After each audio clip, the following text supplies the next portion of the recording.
Hello, and welcome to another episode of Untraditionally Traditional, a podcast with me, Brittany Duncan, a millennial homemaker. Join me each week as I share all the things I've learned that make keeping your home, garden, and life running smoothly, all while working. If you are enjoying the podcast, please be sure to subscribe in your favorite podcasting app so you get the episodes downloaded straight to you every Monday. Now, on to today's episode. Hello, and welcome back to Untraditionally Traditional, a millennial homemaker podcast. I'm your host, Brittany Duncan here, and it feels like it's been a while since I've talked to y'all, and that is because I had pre-recorded some episodes to release while I was away with my husband, Johnson, in Peru. And we just got back yesterday. We had the absolute best time. We went for, just over a week. I think it was about 9 days, including our travel days, which were pretty long. But we were able to see Lima and Cusco and Machu Picchu Pueblo, and all of it was just, it lived up to my expectations. If you know me personally, you know that Peru has been on my bucket list since travel was something I could understand as a concept as a child. I've always wanted to go. I've always wanted to see Machu Picchu. I just loved the culture and theory, and now having been there, it's probably my favorite place I've ever been. The people are amazingly kind, so sweet, so full of life, just humble and focus on family and the simple things in life. The food is phenomenal. I'm a big foodie. I love to cook. So, just Peruvian food is, every meal we had was just, chef's kiss, fabulous. Couldn't get over it. So we traveled Sunday night. It's Monday now. Traveled through the night on Saturday, arrived kind of mid-afternoon on Sunday. I'm back in Boise. I had planned to record this yesterday, but if you've taken a red eye, you know how that goes. And if you know, Johnson and I were also obsessed with our golden retriever, Sage, and having not been with her for, I think this is the longest we've ever left her, felt like we just needed to cuddle her and give her all the love. And the chickens too, which have not laid an egg while we were gone. I was really hoping we'd come home to eggs, but they're close. They are getting really close. If you have chickens, you know about like the submissive chicken squat, which is where if you like put your hand over them, they kind of squat down to the ground, being submissive, which is what they would do if there were a rooster. And so they're doing that. So I think it's really getting close. So still talking nicely to them, praying for eggs. So keep us in your thoughts, and hopefully we'll have eggs soon. If you hear that my voice is a little bit raspy, I think from lack of sleep and then just travel, I contracted a little bit of a cold, so I apologize for my deeper than normal raspy voice. And this episode is also being recorded off of some chicken scratch notes that I wrote midway on the red eyes. So we'll see how this goes. Hopefully it makes sense. Today we're going to be talking about the standard rule of 2's. But I'm going to add some to that. So the episode title is Rule of 2's, Keeping Your Marriage Alive. And I'm recording this from the perspective of a married woman because that's the stage of life I'm in. If you're dating someone, you know, some of these will definitely apply. And if you're single, I think a lot of them can be flipped to be self-love, treating yourself. Just because you're not in a marriage, you're not in a relationship, does not mean that you don't get to do some of these things for yourself, or maybe you do them with a girlfriend instead, or a good friend of yours. But let's dive into it. So, standard rule of 2's. You may have heard of this. It's pretty common in marriage advice or those kind of guides. And what it is a date night every 2 weeks with your partner, a weekend away every 2 months, and a week-long vacation every 2 years. Why this topic is so on the front of my mind is that Johnson and I just went on a week-long vacation, just the two of us. It's only the second time ever in our marriage that we've traveled, just the two of us, other than like a weekend or camping or something, like taking a true vacation, international travel, that kind of thing. Only the second time that we've done it. And the first time was pretty quickly after we got married. I think it was in our first year of marriage. So we've been married for 6 years now. And so this is the second time. So obviously we haven't done a week-long vacation, just the two of us, every 2 years. Pandemic threw a lot of wrenches in that. Johnson was in several educational programs, getting his master's and studying for board certifications and all that stuff. We moved across the country. There's been a lot of busy seasons. But having just come off of this vacation, it is so important and really refreshed the importance of it for us and made me realize how significant it is to take time with just your partner, not your family, not your friends, just the two of you to travel. Johnson and I are both really close with our families, and so we spend a lot of our vacation time visiting our various families. We like to travel with friends. We've done that a number of times, but there's something different about just being the two of you traveling. My mom would say it to me all the time because it's something that she and my dad have made a priority, is to travel, just the two of them, and really take that time together. And I've always, known it to be true, but it's just front of mind right now how important it is. So that's the standard rules of two, but there's also other rules of two that Johnson and I do try to implement into our marriage that I think are really helpful as well. Some of them we've picked up from friends. Our minister that married us gave us a lot of advice during some pre-marriage sessions that we had done with him that we've carried through our marriage, and just other things that we found that we do that really help to keep our marriage happy and successful that I hope will help you too. Okay, so I'm going to kind of go down this list in terms of things that you do daily to things that you might do weekly to monthly, that kind of thing. Okay. First is to express your love for your partner verbally twice a day. How often do we just give the, as they're walking out the door for work, I love you, and before we're going to bed, love you, night?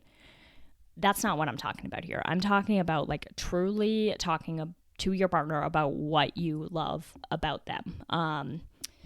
Giving them gratitude for something that they did for you that you appreciate. Just showing that you actually see them and that you do love them. Talk to them about what you love about them. Second thing that you should do daily, which isn't really a 2, it's 20 minutes, but in kind of, rule of 2s, it's working, I think. 20 minutes of undivided attention. And I know this doesn't sound like a lot, but how distracted are we, right? We're reading something and we're talking, or we're looking at our phone and we're talking, or we're passively watching television and talking to each other, or playing with the dog and talking to each other. I'm talking about undivided attention, really looking at each other, listening, seeing each other once a day. That was something that I really noticed on this trip to Peru, was just looking at Johnson. And that sounds so weird, but in the morning, we wake up early. We're both rushing around to get our day started. We do sit down to breakfast at the table with each other every morning, but you're kind of half asleep and still getting ready for the day, checking the time. Johnson's got to be to work on time, all those things. I noticed when we were on vacation, just getting an afternoon coffee and sitting across a table from each other and looking at him, how nice it was. How I could actually just sit there and talk. We didn't have an agenda. I could just truly see him and him see me, and us look at each other and talk. And I know that sounds so weird, but it's something that I noticed that we don't do a lot. Even though we spend a lot of time together, we are passively spending time together. We're doing something else while we're talking. My mind is doing 3 things at once while I'm having a conversation, which not only is incredibly rude, but it doesn't give us the marital connection that we're looking for. So 20 minutes, truly listening, seeing each other, talking about your day, talking about what's on their mind with not being distracted by anything. Okay. Second one is 2 20-second hugs per day. Johnson and I are really good about this. We're big huggers, or at least with each other. Johnson is not a public hugger with other people, but we do show each other affection through hugs a lot. And reading about this, oxytocin, it's called the bonding hormone, and it's a very important feel-good hormone that we have within the body. And research tells us that when we hug for 20 seconds or more, this oxytocin is released. Less than that, it's not released. So hugging for 20 seconds or more gives us oxytocin, which inspires the feeling of meaningful connection for others. It's linked to reducing our blood pressure. It's linked to reducing the risk of heart disease. It's called the happy hormone. There's nothing bad about hugging for 20 seconds and upping your oxytocin. So do that, connect, 2 20-second hugs a day. That's one of the things. Okay.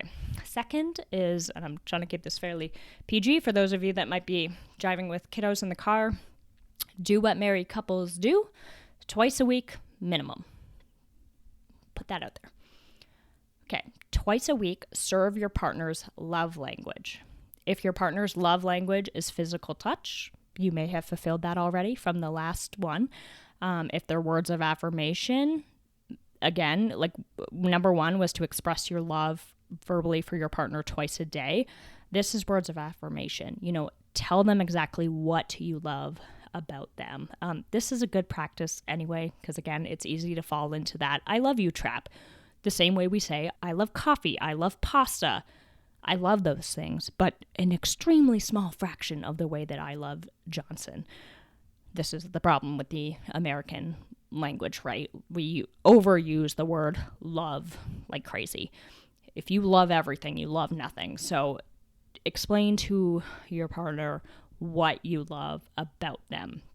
And that will really serve their words of affirmation, but it's also really helpful, even if that's not their love language, for number one, when you're expressing your love for your partner. Okay, physical touch. If doing the thing that married couples do twice a week, that could fulfill their love language if it's physical touch. But there's also other forms of physical touch that are not that are small and mighty. So don't underestimate the power of a 20-second back rub, or a quick butt squeeze when you walk by your partner washing dishes at the sink. It's a small, subtle way to say, I see you, I love you, I'm attracted to you, and I'm here, in a single movement. If your partner's love language is time, try and carve out some extra pockets of time to spend with them. I promise that your partner will love you deeply and feel loved by you if you spend 5 minutes with them instead of scrolling through Instagram.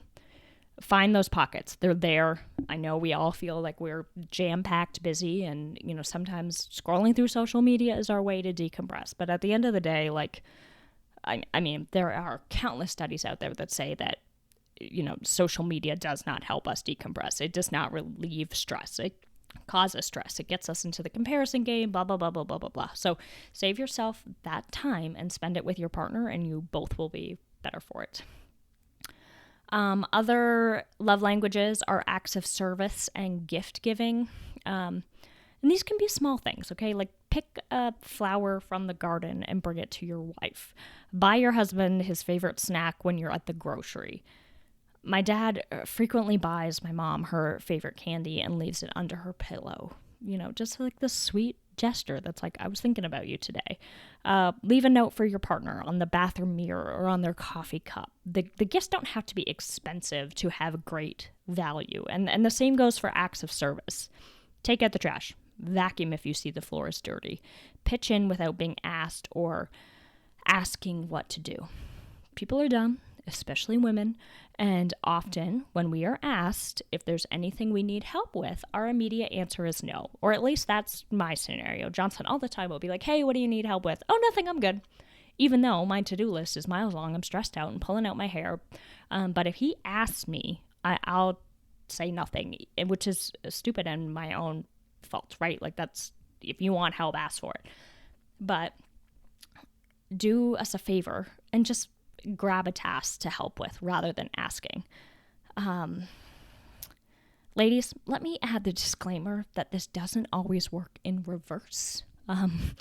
This is funny, not funny, but I thought that I was doing this like great acts of service, saw that what I thought Johnson's tools were like totally disorganized, and if I like organize these and get them to like where they fit and all the drawers are nice and closed and all their wrenches are together and all the sockets are together and all the screwdrivers are together, he'll be so happy. That's such a great act of service.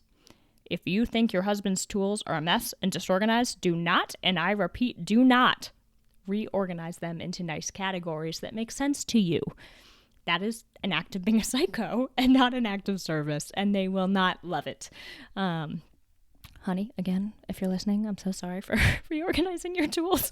Johnson was actually incredibly sweet about it, given the level of frustration that I'm sure he felt internally, as he explained to me that the bags that he had separated were for different types of tools. Some are for auto mechanic versus house tools versus outside tools versus all these different categories that don't make sense to me. In my head, all the wrenches go together, and that's that.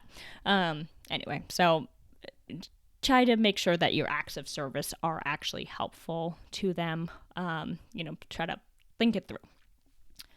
So those are the rules of 2's. Recap: express love for your partner twice a day. 20 minutes a day, give your partner undivided attention. Hug your partner for 20 seconds twice a day. Do what married couples do, twice a week minimum. Serve your partner's love language twice a week. Go out on a date night every 2 weeks. Spend a weekend away every 2 months. And if you can swing it, take that week-long vacation, just you and your spouse, every 2 years. Again, these things do not have to be expensive. You can go camping, you can do a staycation, just taking time to be with your spouse outside of your normal grind of work and kids and friends and all those things, which are all great in their own way. Spending time with just your spouse is incredibly lovely. I am just so filled after being on this vacation. Regardless of my cold, I have energy. I'm like, we were together 24/7 for 10 days, and I'm still so excited for Johnson to get home from work today. So it just is really important for your marriage to make time for these connections. I hope you find these tips helpful for the rule of 2's. I'm not perfect. These things don't all happen twice a day, twice a week, twice a month, twice every 2 years. This is a do your best, good, better, best. Trying to do these things and making a conscious effort of it is better than just going through life and being like, oh, that's a lot of work. If you value your partner, you value your marriage, you'll do these things. Anyway, if you have a marriage tip that helps you, that you have found has kept your marriage alive, I'd love to hear it. You can reach out to me on Instagram at untraditionallytraditionalpod. I'd also love for you to rate and review the podcast if you are enjoying listening. It helps it to grow and for other listeners to find it. I apologize if you can hear Seiji in the background. She's coming up to me saying it's time for her dinner. So with that, I will leave you. Look forward to talking with you again next week. Thank you, everybody, for your loyal listenership and for sharing the podcast. Thank you for listening to this episode of Untraditionally Traditional. If you enjoy the podcast, please share it with those special people who would love it too, and write a review. For more tips and photos of my home and garden, follow Untraditionally Traditional Pod on Instagram. Until next week, let's continue to make our homes places of joy and service to ourselves and those we share them with.